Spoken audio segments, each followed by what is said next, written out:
because he was a fun-loving, loyal brother, no one ever sat him down and said, Cella, this is how jail works.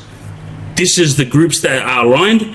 This is the groups that are aligned with us. Make sure you don't cross the line, you know. But no one explained that to the brother. So pretty much what the brother would do is every time he saw an issue, he would jump in straight away. And everybody knew that Cella wasn't the type to be effed with, you know, because he'll smile at you, but as soon as you step on his toes, you're gone, you know. And he wouldn't fight with sheaves.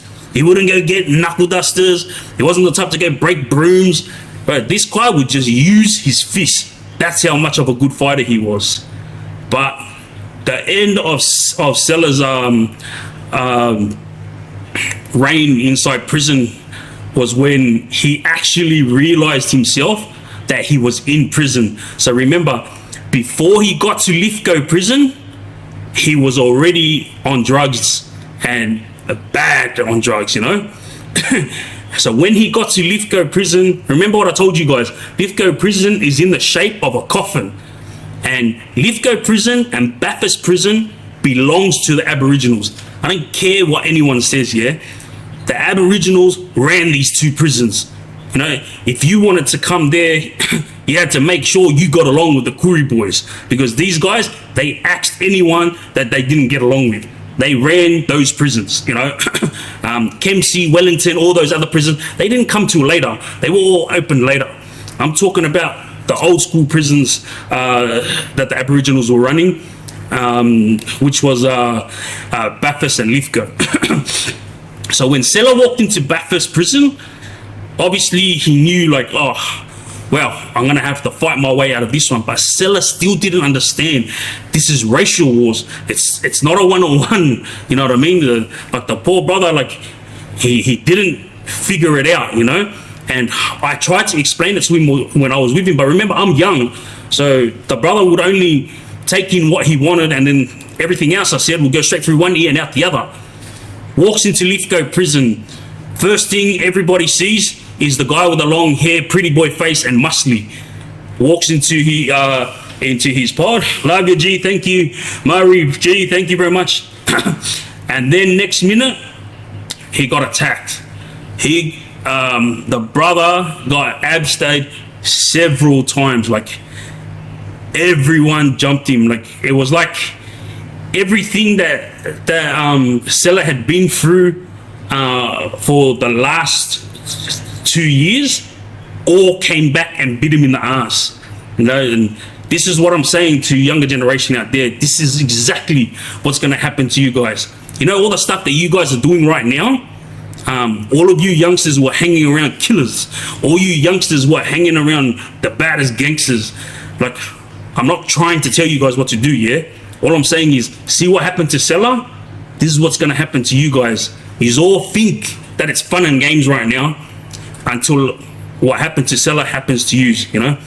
You don't expect it, but it will come back and bite you in the ass. I'm telling you, just like I explained to you about 2 weeks ago, the worst enemy that one could have is an enemy you don't know you have.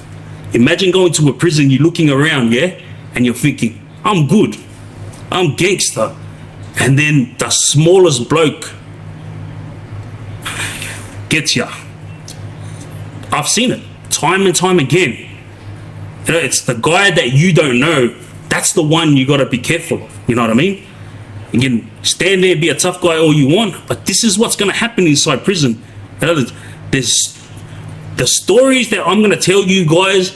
Well, Philos, appreciate you. The stories I'm going to tell you guys in the next 1 year, these are stories that are going to shock your brain, but it's actually real stuff, yeah? Like, the stories in Australian prison is not as bad as the stories in American prisons. There's a guy in America telling American prison stories right now, and he's talking about guys that had their eyes taken out, things like that. No, this stuff, like, America's America, yeah? I don't know if you guys know this, but in America, like, the rapists are walking around, the pedos are walking around and all that. So, you know, over there, it's like, if they got the drugs, if they got the mobile phones, they get to stay in the pod. Over here in Australia or in New South Wales, it's not like that. There are things that happen here and there, time to time, but all those guys eventually get taken care of accordingly. But with Cella, after he got wounded very badly, he ended up saying, you know what, F this, I'm over it. I never said I was a gangster. I never wanted to be a gangster. I was just sticking up for my people. But guess what? When that thing happened with Cella, there was 2 Islander boys that were there as well, yeah? And they didn't get involved. Like, they also got umped. But guess what? Cella was getting umped and he was fighting. Obviously, he's a strong man, so he was going hard, yeah? The other 2 were standing there trying to make out like they got nothing to do with it. And as soon as Cella got umped, straight away the other 2 got umped, yeah? So these 2 idiots should have just ran in and all 3 of them should have stuck together and went hard. But that's what happens in prison, You get those who can walk in and make things happen, and then you get those who freeze, and they each say their ants pay, like, what can you do? That's prison. You got to deal with it. That's why I never relied on anyone. I always relied on myself, and those that I'm close with, and those that were there for me through thick and thin, I'll never ever forget them. Hence why I always give them shout outs and give them my love and respect. But with Cella, he went from Lithgow, ended up at other prisons, and then I was with him at Juni. When I got to Juni, Cella was in protection, all right? And I walked in and I was in the main. I'm not going to mention the names of the other Islander boys that were in protection because 3 of these boys, including Cella, were soldiers, like, for the Islander boys, yeah? Gee, proper love yous, thank you very much. And when I asked Cella, I go, bro, what are you doing over there? When I got to friggin' Juni, I walked in and there was only 3 Islander boys, yeah? Gee, 6, love yous, thank you. And I was like, bro, what's going on here? I'm gonna get my head umped on, because when I walked in, it was just Aboriginal boys everywhere at Juni. This was 2004. And Cella was in protection, and I yelled at him, what happened? And he goes to me, also, I'm over it. I said, over what? He goes, bro, I just want to go home to my family. Profile, I love you, thank you very much. and he said to me, man, I've been going hard for all the Islander boys, and why? I don't even understand what I'm doing, what I'm getting. There's a Philos, thank you. I don't even understand what I'm going through and what I'm doing. He goes, look at me, like, he lifted up his shirt. He goes, bro, I've been got so many times and I'm not even understanding what I'm involved in. JT, Sleaze, thank you. I felt for Cella that day when he explained it to me, but at the same time, Clary, Mr. Big, appreciate you. But at the same time, I was thinking to myself, what the hell, like, I would never ever put myself in the boneyard. It doesn't matter, how many times I get jumped, yeah? But I didn't realize back then, like, now that I'm grown up and I'm more wiser, I understand now where Cella was coming from, yeah? He wasn't gang related. He was never trying to be a gangster. He came into prison and he fought for the Islander boys. And then once the older boys took him under their wing, instead of treating him like family and looking after him, they got him on drugs, And then the brother was inside protection and he was pretty much like over it. He was like, bro, I'm doing my time and I'm going home. That was a good thing, yeah? But guess what? The drugs had already defeated him. Lorena, appreciate you. The brother was like, he couldn't control it, like his habit. I was there when he was going through this, he probably tried to quit drugs like 6-7 times when I was there. Simple, appreciate you. When I was there with him in 2004, but that's what it was. It was ugly as F, but the brother, like, I give it to him. Bucks, yes, sir, thank you. When I walked into Juni and I knew I was going to have problems, Philos, appreciate you. For those of you boys who are all sitting there going, tell the story, tell the story, tell the story. But got in there, outnumbered, silly, and then I was with one of the Tongan boys who I'm not going to say his name because I know this Tongan guy got out and he went full legit family man, everything, you know. So I'm not going to mention his name, but stupidly, this Tongan guy came and told me the Kuri boys want to talk to you. And then I said to him, if they want to talk to me, tell them to come here, because I was with the Asian boys at the time, yeah. Zala, thank you very much, Budge. And what happened was, Murray, thank you. When I told this to the Tongan guy turned around to me and goes to me, nah, dog, all good. Come over, like, I get along with all the Kuri boys. They just want to talk, And I already knew deep down, like, that I was going to get jumped, yeah. Jimmy's, thank you. But this Tongan guy was older than me. He was Cella's age, one of the older Tongan boys. And remember, Cella's inside protection, and at Juni, the fence is probably about 3 meters high, yeah? So you can just jump over the fence and come over if you had an issue. Mo, thank you very much. So he dragged me, this Tongan guy, to the other side. I walked in, and I'm standing there, and I'm talking to a Kuri guy. And then out of the blues, I seen something at the corner of my eye. I flinched, yeah? As I flinched, I got hit with an ice water bottle, and it hit me square in the shoulder, and it just missed my jaw. As I stepped back, I shaped up. As I shaped up, I turned, and like pretty much the younger Kuri boys just ran at me, yeah? I threw a punch, and I turned around, and I legged it. As I ran outside the wing door, and then I ran towards a broom that was standing there. I grabbed the broom, and I snapped it. And remember what I said? See Cella? He's the type who would just stand there and fight, yeah? Wouldn't grab brooms, wouldn't grab sheaves, nothing like that. Me, I was a young kid. I was 2004, so I was only like 20, yeah? And as soon as this happened to me, I quickly turned around and I ran. So I had all these Kuri boys chasing me outside the wing. As soon as I got to the broom, I snapped it, and like both ends of the broom were sharp, and I was standing there and I was like yelling, come, and all of them like backed off because the screws. They didn't back off because they were scared of me. They backed off because all the screws started looking, yeah. And then I walked off, and the screws were looking at me, and I had the broomsticks down so they couldn't see it, because at Juni there's an office, and when you walk past it, if you put your hands down, they can't see anything. So I walked. Thank you, Irish. Love ya. Hi, Z. Appreciate you. I walked to the wing where the Asian boys were, and I was holding the 2 sticks in my hand. I was just waiting for the Kuri boys to come and attack me, yeah? They didn't end up coming. And then the older Kuri boys came, and they said, hey, you have to have a one-on-one with the guy. For those of you guys who came and watched my live last week, yeah? Don't forget. Remember when I was telling you about how I got involved in the racial wars, how the drama broke out? Remember,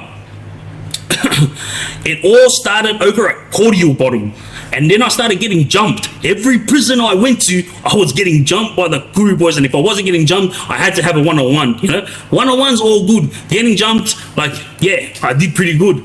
But my point is, to all you youngsters, like, I was only a kid at the time, and I was going through all these rubbish. And yous are all kids right now that are going through things. You don't need to be involved in this stuff. Learn from my mistakes, yeah? So when I was at Juni, and this situation happened with me and the Kuri boys, I was standing there with my 2 broomsticks. No one came, and then the Tongan guy came. And the big Tongan guy came over and he started apologizing. He goes, hey, also, I'm sorry that I took you over there. I didn't know these cunts were going to do that to you, you know? I'm sorry, look, bro. And I go, get out of here, bro. Like, are you serious? You freaking set me up, took me over there.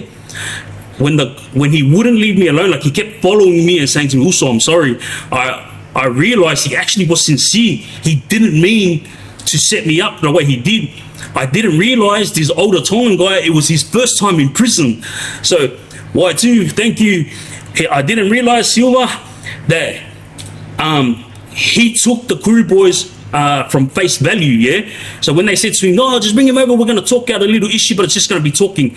He come grab me thinking he's one of the older boys, went over there, and then I ended up getting ice water bottle, and my shoulder was effed up for about a week. I couldn't even move it. That's how hard he hit me with the ice water bottle, yeah? And now I was waiting for something to happen. Obviously, the Asian boys came over. They gave me 2 of these just so I could watch my back. And I didn't expect any of the Asian boys to back me up. My thing was, I'll do what needs to be done on my own.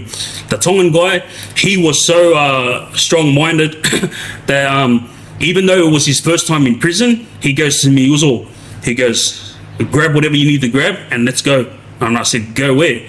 And he goes, let's go over to the crew board. He goes, me and you. He goes, we're going to go on with it.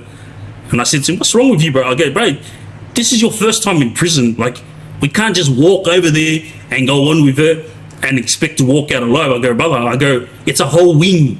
You know, I said, I don't care. I do dumb things, yeah? And I said, you saw what happened then. I said to him, not even half the wing chased me. It was only probably about a few boys who chased me out of the wing. And then lucky for me, I found that broom that I snapped and it kind of stopped them. And then they didn't do anything because the screws were watching. And I said, bro, if we're going to do something, we have to go on with it. I said, don't come to me like saying to me, oh, bro, let's go over there and go on with it, yeah?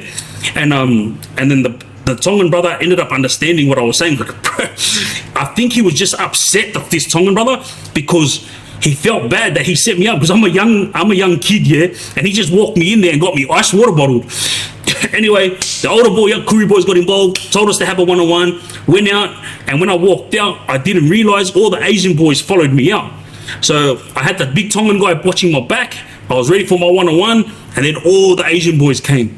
And when the Asian boys came, I turned around like that, and then they winked at me and they said, don't worry, we got your back. So I was like, all right, sweet, even numbers. Koori boys, I got the Asian boys and the big Tongan guy, yeah? Standing there, getting ready for these one-on-one. Long story short, one-on-one was done and dusted.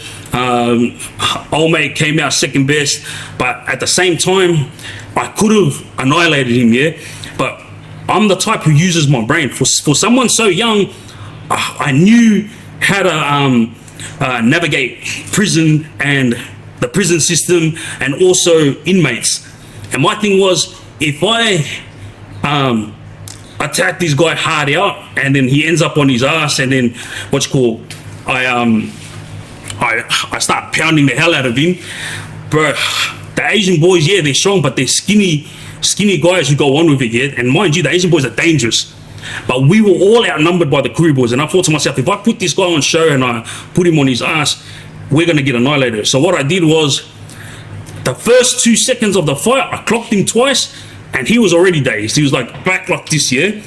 And then when he came in, I let him give me a hit to the side of the head. He threw it straight. He missed. I clocked him again. Then he grabbed me and he gave me probably about 4 knees. And I swear, I just let it happen. I swear, 1, 2, 3, 4. I felt the 4th one and I picked him up upside down and I slammed him on his head. But the thing is, I was thinking to myself about me and the Tongan guy, because I was thinking to myself, bro, if something happens, then me and the Tongan guy are gonna get hammered, because the Koori boys outnumbered us. And you know, again, respect to all the older Koori boys that were there that day. They were the ones who made sure it was a one-on-one, and the Koori boys obviously could have annihilated us that day, but they let it be one-on-one, and then we left it at that. But I kept having dramas with the Koori boys over the past, yeah.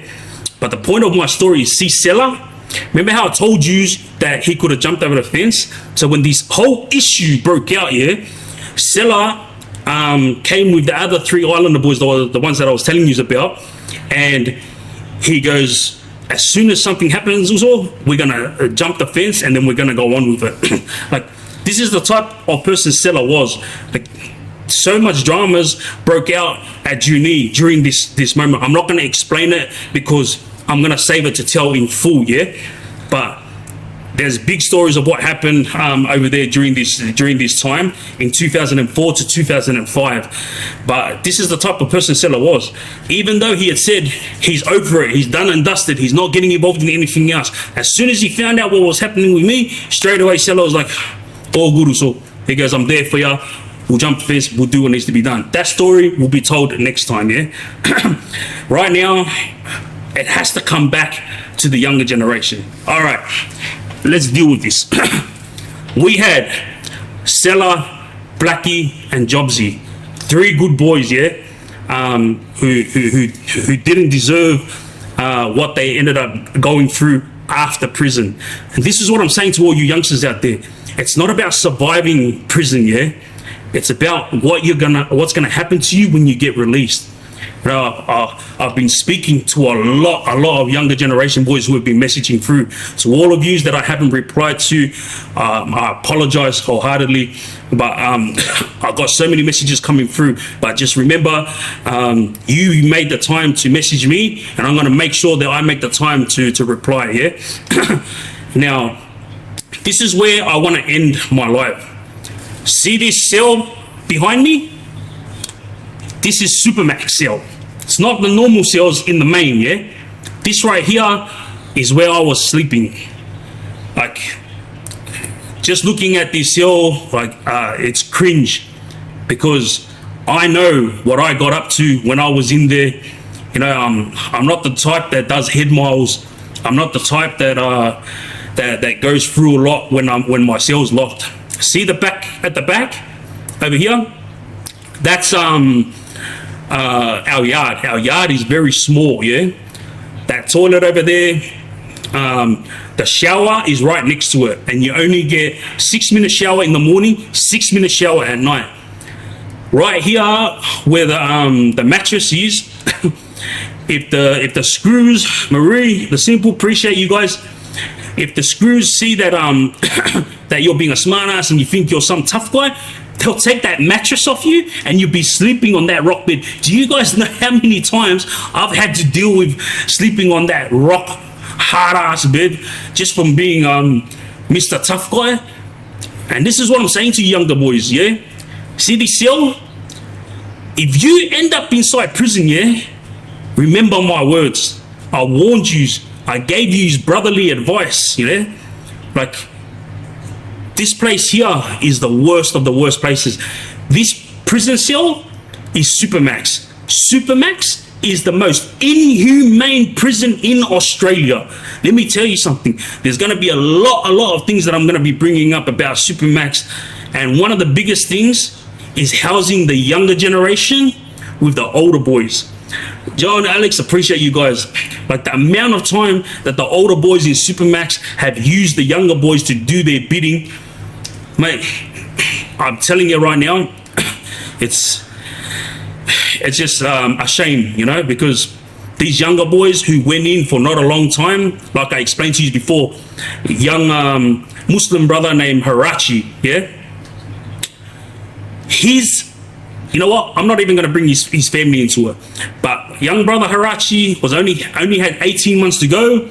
The older Shabebs got into his ear and they made him friggin' do things that he shouldn't have been doing. He ended up getting, who the hell gets charged, yeah, for napping inside prison?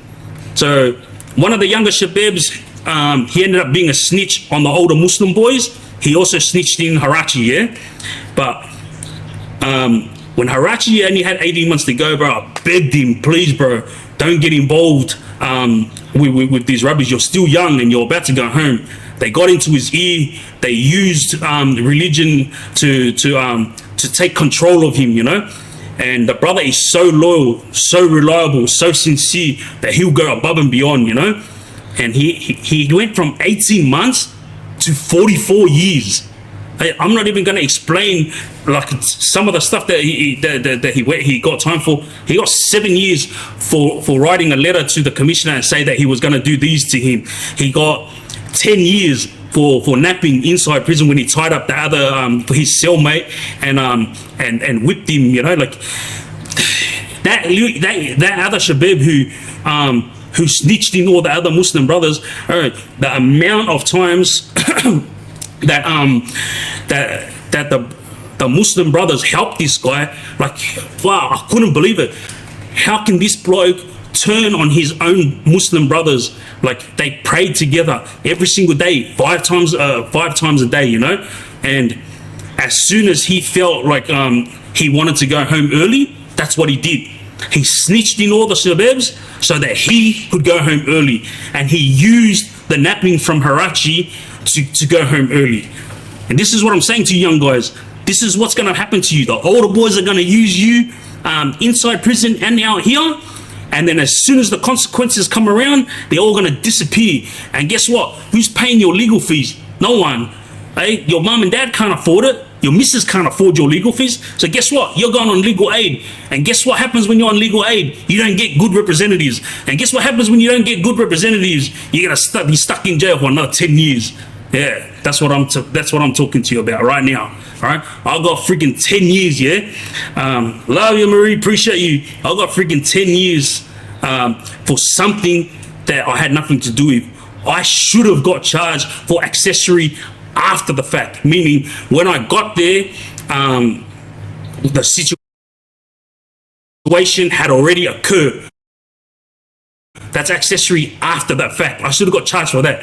So to all you jewelry members that's watching this right now, yeah, you all remember my face, yeah, because you are all the friggin' idiots that found me guilty. You shed a tear for a reason. You locked up a bloke for 10 years for something you had nothing to do with. I should have got charged for accessory after the fact. And I had shit legals. I had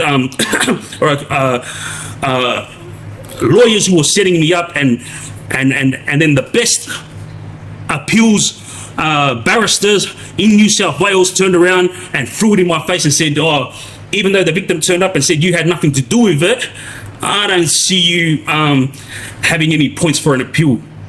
How do I not have points for appeal when the freaking victim turned up and said I had nothing to do with it?